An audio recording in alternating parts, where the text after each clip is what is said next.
하나님 말씀 같이 봅니다. 욥기서 42장 1절부터 6절까지의 하나님 말씀입니다. 구약 성경 804면 또는 제 성경책으로는 803면에 있습니다. 욥기 42장 1절부터 6절까지의 하나님 말씀을 제가 읽어드리겠습니다. 욥이 여호와께 대답하여 이르되 주께서는 못하실 일이 없사오며 무슨 계획이든지 못 이루실 것이 없는 줄 아오니 무지한 말로 이치를 가리는 자가 누구니까. 나는 깨닫지도 못한 일을 말하였고 스스로 알 수도 없고 헤아리기도 어려운 일을 말하였나이다.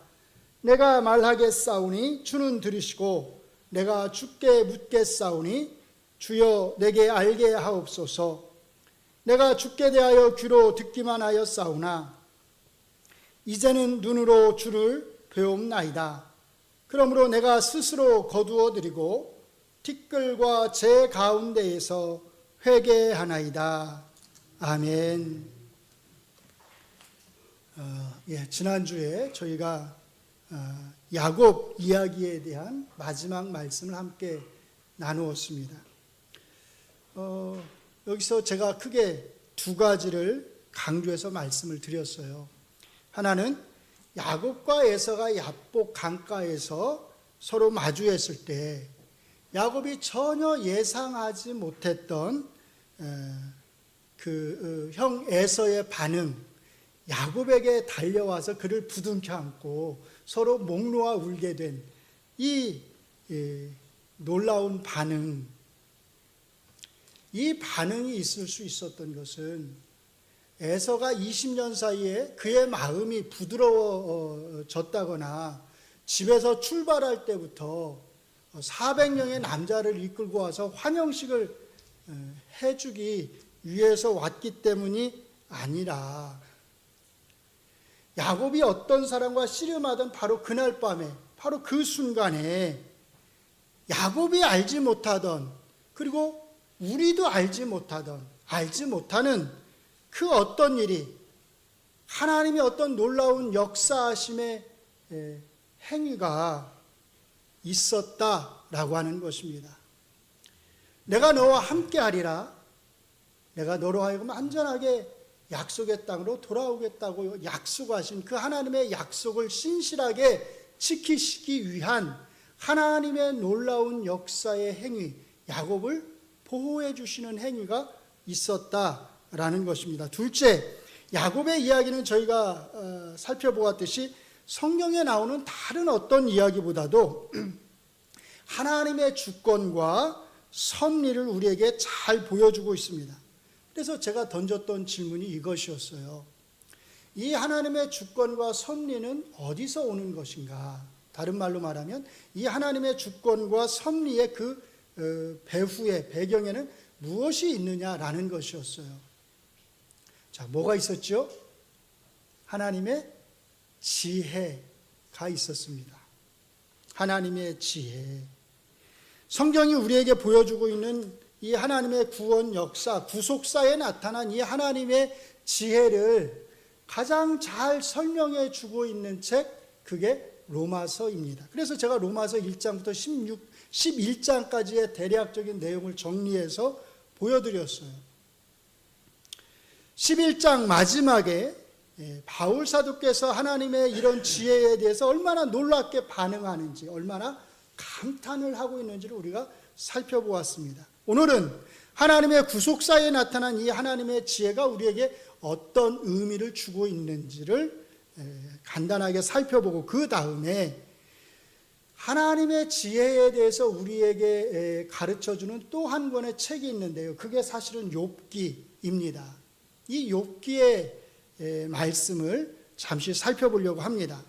로마서에서 바울 사도께서 언급하는 하나님의 지혜는 구원 역사, 우리가 이제 흔히 말하는 구속사와 관련된 하나님의 지혜입니다. 그것을 잘 기억하실 필요가 있어요. 로마서에 나오는 하나님의 지혜는 뭐와 관련되어 있다고요?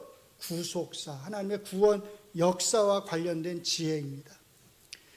그렇기 때문에 이것과 관련해서 우리가 반드시 꼭 기억해야 하는 한 가지가 있습니다. 바로 이것이에요. 같이 읽습니다. 시작. 구원 역사와 관련된 하나님의 지혜는 명백하게 다 드러난 지혜다. 이 말씀의 뜻은 구속사와 관련된 하나님의 지혜가 과거에는 예전에는 더 정확하게 말하면 예수님이 오셔서 십자가에서 죽으시고 부활하기 전에는 감추어져 있었다, 숨겨져 있었다, 또는 비밀로 남아 있었다라는 뜻입니다. 그래서 에베소서와 골로새서를 잘 읽어보시면 에베소서와 골로새서에 어떤 표현이 많이 나오냐면 비밀, 미스테리라고 하는 표현이 많이 나와요. 바울 사도께서 에베소서와 골로새서에서 말씀하는 이 비밀, 사실 이제 로마서에서도 이 표현을 사용하시는데 이 비밀이라고 하는 표현은 다른 것이 아닙니다.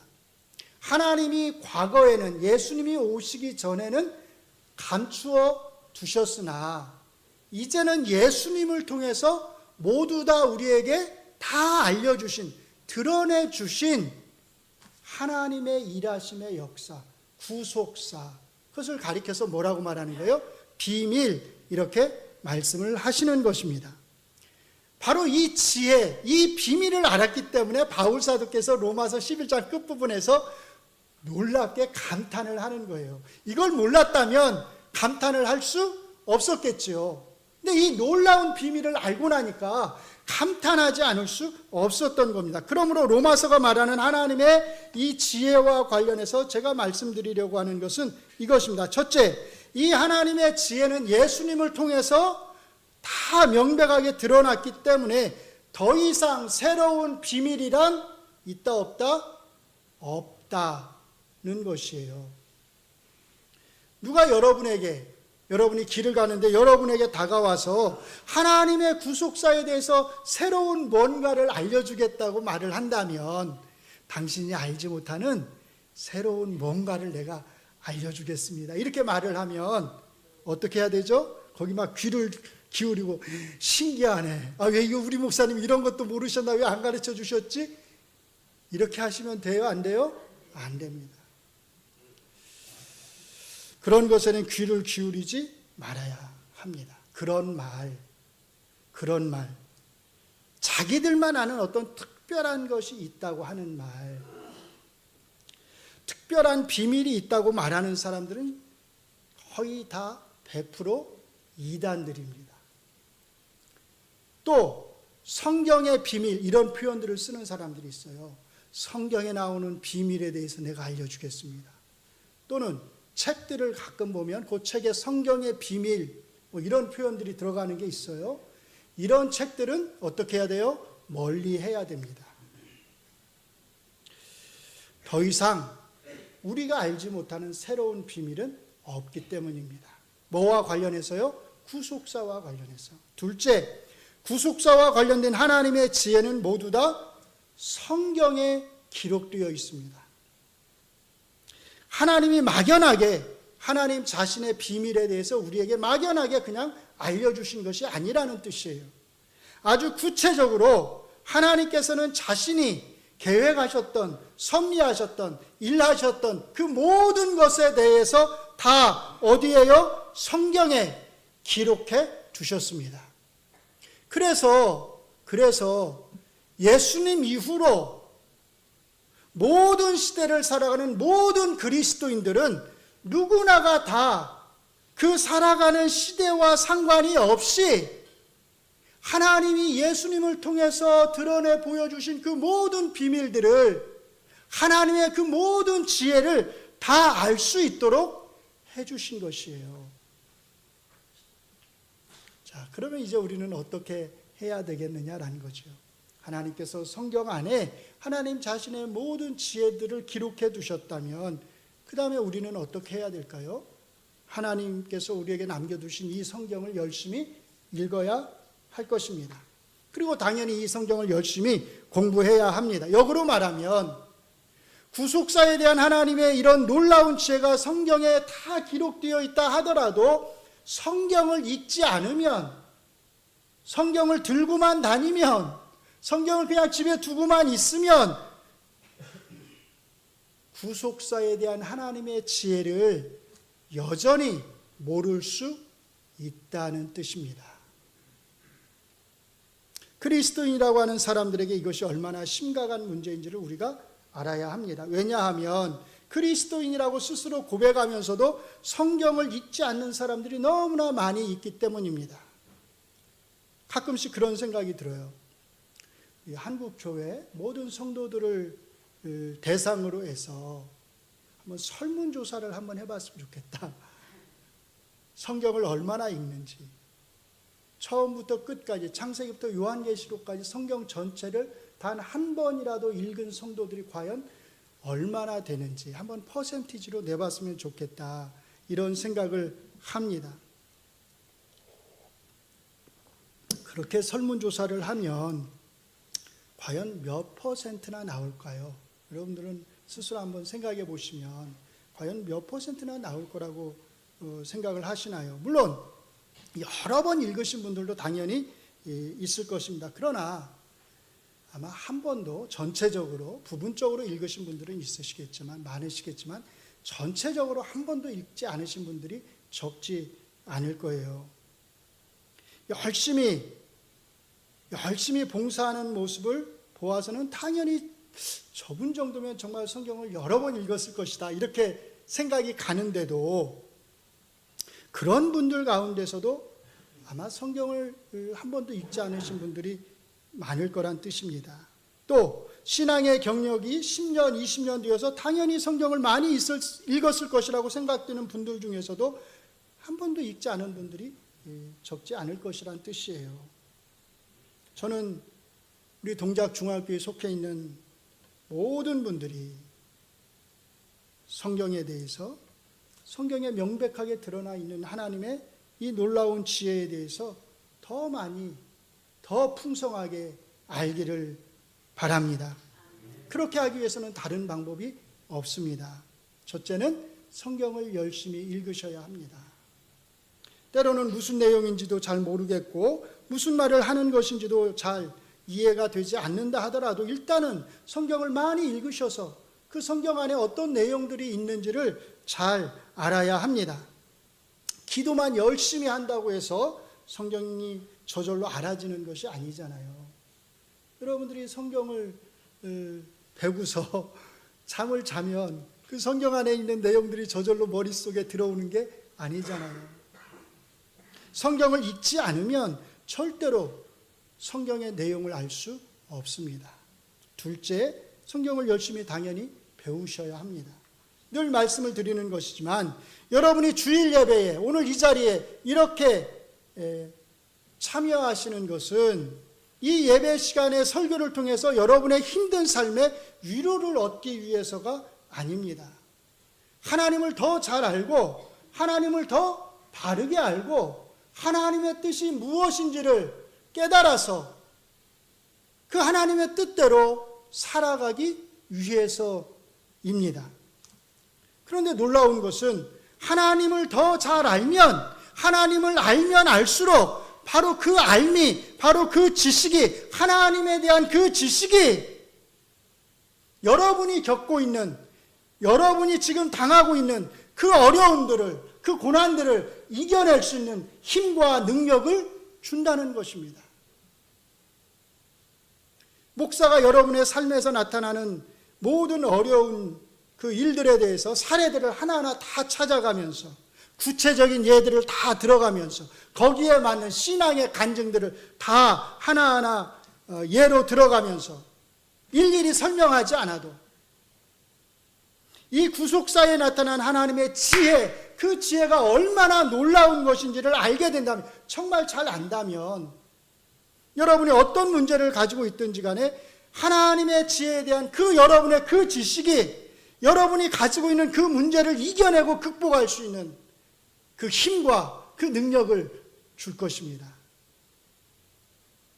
그러므로 그리스도인으로서 여러분이 해야 할 일은 어떤 성경 이야기 하나하나에서 이 이야기가 내게 주는 교훈, 내게 주는 위로가 무엇인지를 찾는 것이 아닙니다. 여러분이 지금 처해 있는 그 어려움에 그 상황에 딱 맞는 어떤 성경의 한 구절을 찾는 것이 아니에요. 여러분의 고난에 힘을 줄 수 있는, 거기에 딱 맞는, 위로를 줄 수 있는 딱 맞는 이야기를 찾는 것이 아닙니다. 주일날 목사를 통해서 여러분이 지금 처해 있는 어떤 어려운 상황에 딱 맞는 위로의 말을 듣는 것이 아닙니다. 성경에 여러분이 겪고 있는 어려움에 딱 맞는 구절들이 없다는 뜻이 아니에요. 그런 이야기가 또 없다는 뜻이 아닙니다. 당연히 있을 수 있죠. 또 때로는 그런 말씀들이나 이야기들을 통해서 위로를 받을 수도 있습니다. 그러나 그런 식으로 성경을 읽다 보면 여러분이 정말로 알아야 하는 것, 성경의 저자들이 정말로 우리에게 알려주기를 원했던 것, 그게 뭐겠어요? 여러분이 믿고 고백하는 하나님, 그 하나님이 어떤 하나님이신지, 그 하나님의 지혜가 얼마나 놀라운 것인지, 구속사에 나타난 하나님의 일하심이 얼마나 크고 놀라운 것인지, 그것은 전혀 모른 채, 알지 못한 채 매번 어려울 때마다, 매번 힘들 때마다 여러분에게 위로가 되고 여러분에게 힘이 되어주는 그 말씀만 찾아서 헤매게 되리라는 것입니다. 그런 식으로만 설교를 들으려고 하면 여러분은 목사가 여러분이 겪고 있는 어떤 어려움에 딱 맞는 설교, 딱 맞는 예화, 딱 맞는 간증, 그런 것들을 들려주지 않으면 그 설교가 아무리 하나님에 대해서 잘 가르쳐주고 성경을 잘 설명해주는 설교라 하더라도 여러분은 절대로 그 설교를 통해서 은혜를 받을 수 없을 것이고, 여러분은 절대로 그 설교를 통해서 위로를 받지 못할 것입니다. 저는 감히 이렇게 말씀드릴 수 있습니다. 구속사에 나타난 이 하나님의 지혜에 대한 지식, 이 하나님의 지혜를 아는 것, 우리를 구원하기 위해서 행하신 하나님의 그 구원 역사에 나타난 하나님의 지혜를 아는 것이야말로 우리가 어떤 문제를 겪고 있던지 간에 그것과 상관없이 우리의 모든 문제에서, 우리가 처한 모든 삶의 어려움 속에서, 처지에서 우리에게 가장 큰 힘이 되고 가장 큰 위로가 되는 것입니다. 그렇게 되면 사실은 여러분은 다른 누군가의 간증을 듣기 위해서 목말라 할 필요가 없습니다. 그렇게 되면 여러분은 다른 누군가의 간증을 듣기 위해서 찾아다니지 않아도 됩니다. 왜요? 여러분 자신이, 여러분 스스로가 하나님이 여러분의 삶에 역사하시는 그 간증의 주인공이 될 것이기 때문이죠. 다른 사람의 간증을 들으려고 하지 마시고 여러분들이 그 간증의 주인공이 되시기를 바랍니다. 그렇게 되려면 다른 것이 아니라 하나님이 나를 위해서 베푸신 그 놀라운 일들을 아는 것, 그 하나님의 놀라운 지혜를 아는 것, 그것을 통해서 내 삶의 어려움들을 내가 어떻게 극복해 나갔는지를 아는 것, 바로 그것이 중요한 것입니다. 그래서 저는 이렇게 말씀을 드리고 싶어요. 하나님의 지혜를 아는 것이, 따라서 해보실래요? 만병통치약이다. 뭐가요? 하나님의 지혜를 아는 거요. 사람들은 만병통치약을 찾지요. 옛날에 우리가 조금 못 살았을 때 길에서 약을 파시는 분들이 있었어요. 그렇죠? 그분들이 공통적으로 약을 선전할 때 하는 말들이 있었잖아요. 이 약이 뭐 어떤 약이다? 만병통치약이다. 그렇게 선전을 하잖아요. 재밌는 것은, 신기한 것은 그 말을 또 믿고 그 약을 꼭 또 사시는 분들이 있어요. 희한하거든요. 근데 그런 약이 있나요? 당연히 없지요. 만병통치약 그런 건 없습니다. 딱 하나 있다면 성경, 하나님의 말씀이야말로 정말 만병통치약입니다. 성경에 나타나는 하나님의 지혜야말로 만병통치약이에요. 여러분이 어떤 질병에 걸렸든 그걸 다 고쳐준다는 뜻이 아닙니다. 여러분이 정말 성경을 잘 알고 성경에 나타난 하나님의 지혜를 잘 알면 여러분이 겪고 있는 그 질병의 고통은 여전히 남아있을지라도 그 하나님에 대한 지식을 통해서 그 어려움을 이겨나갈 수 있다는 뜻이에요. 그 고통이 더 이상 나를 괴롭히지 않는다는 뜻입니다. 지난주에도 제가 말씀을 드렸잖아요. 하나님의 지혜를 알면 우리의 문제가 다 해결되지는 않지만 어떻게 될 수는 있다고요? 해소될 수는 있다. 과거에 나를 괴롭혔던 문제들 여전히 나에게 남아있을 수 있지만 그것이 더 이상 나를 낙심하게 하거나 절망시킬 수는 없다는 것입니다. 하나님을 아는 지식이 나로 하여금 그것을 극복하고 이겨내면서 하나님을 의지하도록 만들어주기 때문이죠. 사랑하는 우리 동작중학교의 성도 여러분, 하나님을 알기 위해서 구속사에 나타난 하나님의 지혜와 지식을 알기 위해서 열심히 성경을 읽으시고 또 열심히 성경을 배우시기를 바랍니다. 지금까지 제가 드린 설명은 우리가 알 수 있는 하나님의 지혜에 대한 것이었어요. 다른 말로 말하면 구속사에 나타난 하나님의 지혜입니다. 이 지혜는 성경에 다 기록되어 있습니다. 그렇기 때문에 성경에 기록된 이 하나님의 지혜는 우리로 하여금 성경을 읽고 열심히 배울 것을 요청하는 것입니다. 자, 그런데 이제 또 하나의 하나님의 지혜가 있습니다. 이 지혜는 이것이 중요한데요. 우리가 알지 못하는, 우리가 헤아릴 수 없는 하나님의 지혜입니다. 욥기가 우리에게 가르쳐주는 지혜가 바로 이런 지혜입니다. 우리는 욥기를 읽을 때 대개 그 고통, 욥이 당하고 있는 그 고통의 관점에서 욥기를 읽어요. 물론 욥기의 가장 핵심적인 주제가 고통이라고 하는 것은 맞습니다. 그러나 욥기가 이 고통이라고 하는 주제를 핵심으로 해서 우리에게 전해주려고 하는 메시지, 그것은 단순히 고통의 문제가 아니라 사실은 이것이에요.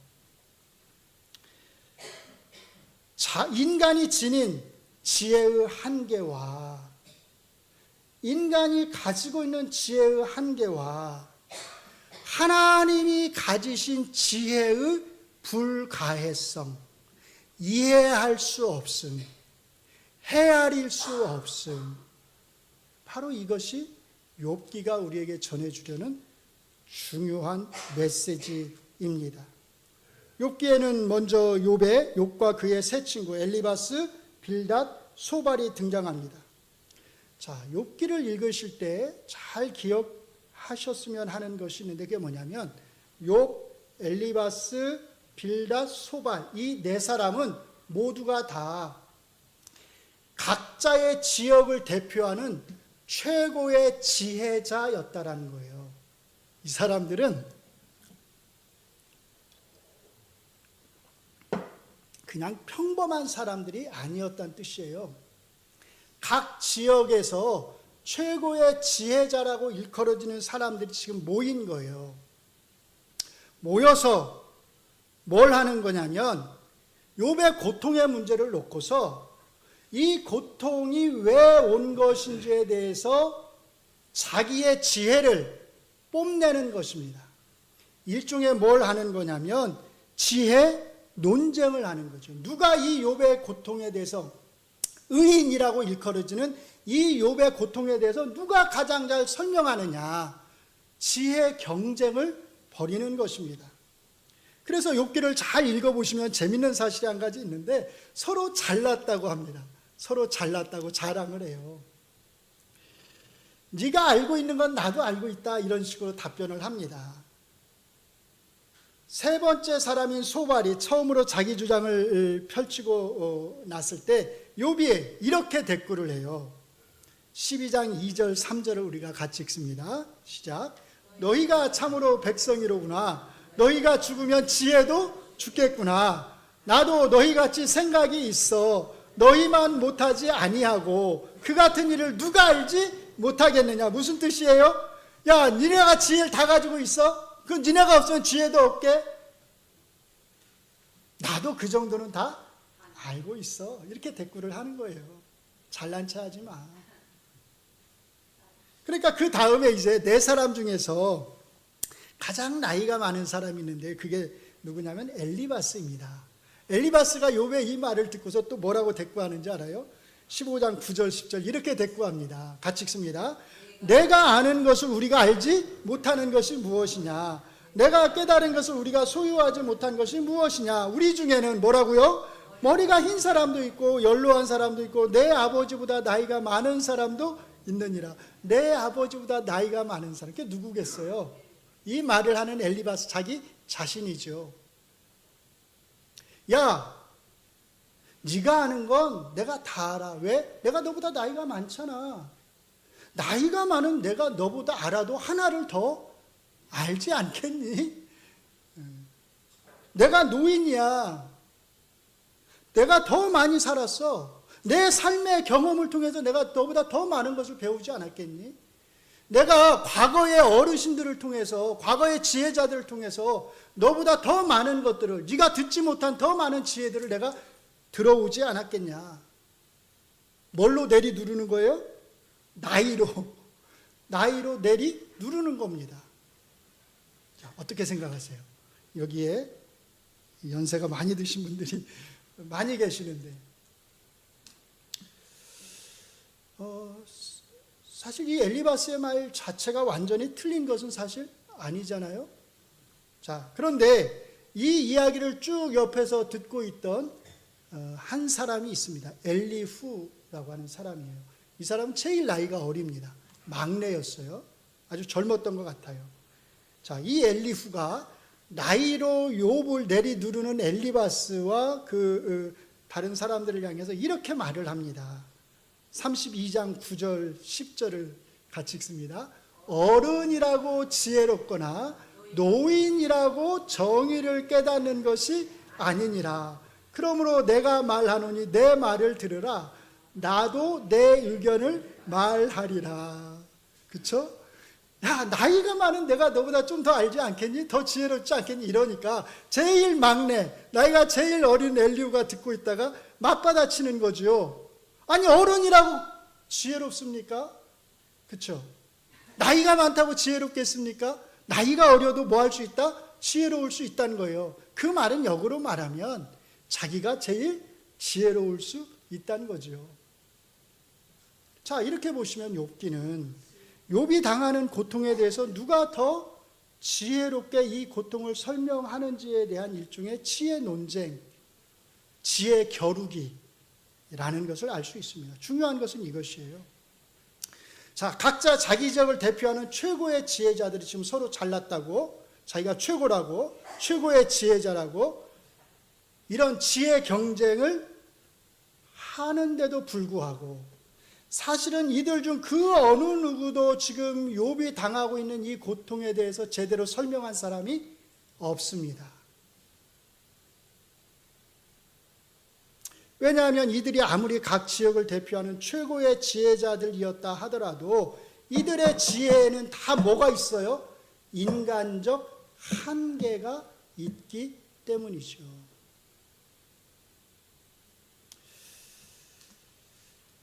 마지막에 하나님이 욥에게 나타나셔서 말씀하셨을 때 그 핵심이 사실은 이것입니다. 너희들이 지금 여기에서 이렇게 함께 모여가지고 아무리 자기가 지혜롭다고 자기의 지혜를 뽐낸다 한들 내가 이 세상에서, 내가 이 자연 속에서 행하는 일들을 너희가 과연 얼마나 이해할 수 있겠느냐? 얼마나 이해할 수 있을까요? 내가 창조한 세계를 얼마나 알 수 있느냐? 내가 세상을 창조할 때 너가 본 적이 있니? 내가 창조한 세상을 내가 어떻게 운행해 나가고 있는지, 이것들을 어떻게 지켜나가고 있는지 알고 있느냐? 내가 하늘에 둔 저 별들의, 수많은 별들의 수를 할 수 있느냐? 그것들이 어떻게 운행하는지 알고 있느냐라는 거죠. 바다의 물고기들, 땅의 동물들이 어디서 어떻게 살아가고 있는지 너가 이해할 수 있어? 물론 하나님이 욥에게 던진 이 질문들을 자세히 잘 살펴보시면 사실 욥은 대답할 수 없었지만 우리는 오늘 이 시대를 살아가는 우리는 대답할 수 있는 질문들이 일부 있어요. 왜? 과학이 발달했기 때문에요. 비가 왜 내리는지, 왜 바다에 폭풍이 있는지 등등, 동물들이 어디서 서식하는지 등등, 우리는 욥이 몰랐던 사실들에 대해서 더 많은 것을 알고 있습니다. 그런데 잘 기억하시기 바랍니다. 욥이 대답하지 못했던 그 질문들에 대해서 우리가 일부 알고 하나님 앞에 대답할 수 있다고 해서 우리가 대단히 많은 것을 알고 있는 게 아니라는 거예요. 하나님의 지혜 앞에서 인간의 지혜라는 게 참 별 볼 일이 없다라고 하는 사실은 욥의 시대나 지금 우리의 시대에나 별반 차이가 없다는 것입니다. 하나님이 욥에게 던진 그 핵심 질문은 이것입니다. 자연에서 일어나는 이 모든 일들이 다 어떻게 일어나는지 아느냐? 어떻게 일어나요? 다 어디에서 온 거예요? 하나님의 지혜에서 왔다는 것이에요. 자, 그러면 여기에 어떻게 보면 욥기의 반전이 있을 수 있어요. 욥기에서 최고의 지혜자는 누굴까요? 하나님이죠. 너희들이 아무리 여기서 모여서 최고의 지혜를 겨룬다고 하지만 사실 최고의 지혜자는 나 하나님이야, 나 여호와야, 이렇게 말씀을 하시는 것입니다. 하나님은 욥의 고통에 대해서는 단 한마디 언급도 하지 않으십니다. 하나님이 운행하시는 자연의 섭리에 대해서만 말씀을 하셔요. 설명해 주셔요. 왜냐하면 생각해 보세요. 인간이라고 하는 이 존재는 이 자연에서 어떤 존재예요? 극히 작은 존재입니다. 인간의 고통이라고 하는 것, 욥이 당하는 그 고통이라고 하는 것은 하나님이 친히 운행하시는 이 자연의 놀라운 역사적 섭리 가운데 아주 작은 일부를 차지하는 것이에요. 이 어마어마한 자연의 섭리조차 이해하지 못하면서 그 극히 작은 그 인간의 고통을 이해하려고 하는 것은 인간의 지혜 한계를 넘어서는 것이라는 겁니다. 하나님이 이 자연의 모든 것들을 다 운행하고 보호하시고 역사하실 수 있는 그런 지혜를 가지신 분이라면 욥이 아무리 의인이라 할지라도 그 욥에게 하나님의 지혜 가운데에 고통을 주실 수 있지 않겠느냐라는 거죠. 인간의 지혜로는 비록 그것을 이해하지 못한다 할지라도 하나님의 지혜를 통해서는 하나님이 그렇게 하실 수 있다는 것입니다. 하나님이 의인이라고 인정한 욥에게조차 하나님께서는 고통을 허락하시지 못할 이유가 전혀 없는 것이죠. 그래서 이 어마어마한 자연의 섭리에 대한 하나님의 질문을 듣고서 욥이 보인 반응은 이것입니다. 42장 2절을 같이 읽습니다. 주께서는 못하실 일이 없사오며 무슨 계획이든지 못 이루실 것이 없는 줄 아오니, 못할 일이 없으시다. 그 안에 뭐까지 들어가겠어요? 의인인 욥에게도 고통을 주실 수 있지요. 왜 그렇게 하시면 안 되겠습니까? 못 이루실 것이 없는 하나님이십니다. 인간의 지혜로 이해할 수 없다 하더라도 하나님은 욥과 같은 의인에게도 큰 고통을 허락하실 수 있다는 뜻이죠. 욥은 나중에야 그것을 깨달았던 것입니다. 그래서 마지막 6절에서 이렇게 고백합니다. 6절을 같이 읽습니다. 그러므로 내가 스스로 거두어 드리고 티끌과 제 가운데에서 회개하나이다. 인간의 지혜로 이해할 수 없는 하나님의 지혜 앞에서 우리는 어떻게 반응해야 할까요? 욥기가 바로 이것을 우리에게 잘 가르쳐 줍니다. 겸손입니다. 겸손. 하나님의 지혜의 불가해성, 하나님의 지혜의 헤아릴 수 없음을 있는 그대로 우리가 겸손하게 인정하는 것입니다. 그리고 하나님 자신의 지혜로 행하신 일들에 대해서 함부로 뭘 놀리면 안 돼요? 입을 놀리면 안 된다라는 것이에요.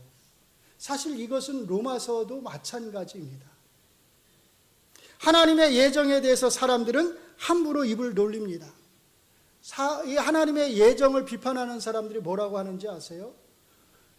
예정하시는 하나님은 악마다. 실제 이렇게 말을 해요. 예정하시는 하나님이 정말 예정하신다면 그 하나님은 악마다. 그 하나님은 불의한 하나님이다. 뭐 하는 거예요? 입을 함부로 놀리는 거죠. 욥기를 제대로 읽은 사람은 바울 사도가 설명하는 그 예정 앞에서 입을 함부로 놀리지 못할 것입니다. 겸손함으로 입을 가릴 것이에요. 결론적으로 제가 오늘 하나님의 지혜에 대해서 말씀드리려고 하는 것은 딱 두 가지입니다. 첫째, 우리가 알 수 있는 하나님의 지혜가 있습니다. 구속사에 나타난 하나님의 지혜입니다. 그 하나님의 지혜는 모두 다 어디에요? 성경에 다 기록되어 있습니다. 더 이상의 우리의 구속과 관련된 비밀은 없습니다. 그러므로 우리가 해야 할 일, 그것은 아주 명백합니다. 하나님께서 자기의 비밀을 다 기록해 두신 이 성경을 열심히 읽고 배우는 것입니다. 배워야 된다고 하는 건 아는데, 성경을 읽어야 된다고 하는 것은 아는데 마음이 따르지 않지요. 바로 그 마음을 거슬러야 됩니다. 그런 마음 가질 수 있어요. 뭘 해야 된다는 당위는 아는데 하고 싶지 않은 일이 있을 수 있잖아요. 도덕적 행위도 마찬가지잖아요. 이렇게 해야 된다는 건 아는데 그 일을 하기 싫은 마음이 있을 수 있잖아요. 그때 어떻게 해야 되죠? 그 마음을 거슬러야 되죠. 그래서 그 올바른 일이라면 도덕적 행위를 해야 되잖아요. 성경을 읽어야 되는 건 아는데 읽고 싶지 않다 하더라도 그 읽고 싶지 않은 마음을 거슬러서 성경을 읽으시기를 바랍니다. 둘째, 그러나 우리가 아무리 애를 써도 알 수 없는 하나님의 지혜가 있습니다. 대표적인 것이 의인의 고통입니다. 다른 말로 하면 그리스도인들이 당하는 질병의 고통들, 여러분이 당하는 삶의 어려움들, 또 하나님을 믿는다고 하는 것 때문에 죽임을 당하는 것들, 순교, 이런 것들이 있을 수 있습니다. 하나님의 백성들인 그리스도인들에게 왜 이런 일이 일어나는지 우리는 알 수 없습니다. 우리가 아는 것은 이 모든 일들이 다 하나님의 지혜 안에서, 하나님의 섭리 안에서, 하나님의 계획 안에서 일어난다고 하는 것 뿐입니다. 그러므로 우리가 알 수 없는 이 하나님의 지혜 앞에서 우리가 보여야 할 반응은 겸손입니다. 그리고 하나님의 지혜와 섭리에 대한 철저한 신뢰입니다.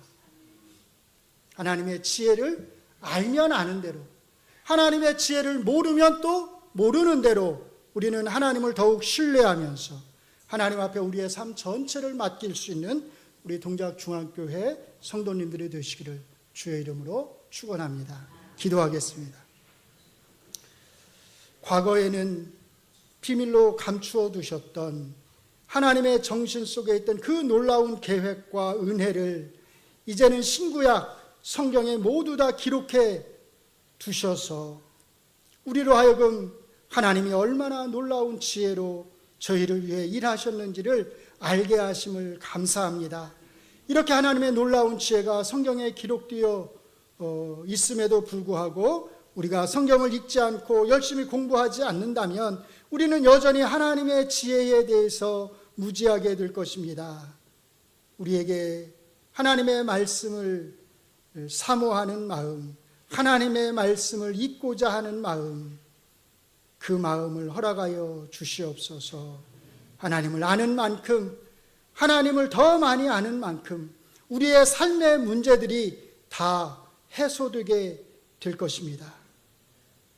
그러나 그럼에도 불구하고 우리에게는 욥기가 가르쳐 주듯이 우리가 다 헤아릴 수 없는 하나님의 지혜 또한 있음을 깨닫고 그러한 하나님의 지혜 앞에서는 늘 겸손함으로 우리의 입술을 닫게 하시고 순종과 믿음으로 신뢰로 반응할 수 있게 하여 주시옵소서. 예수님 이름으로 기도합니다. 아멘.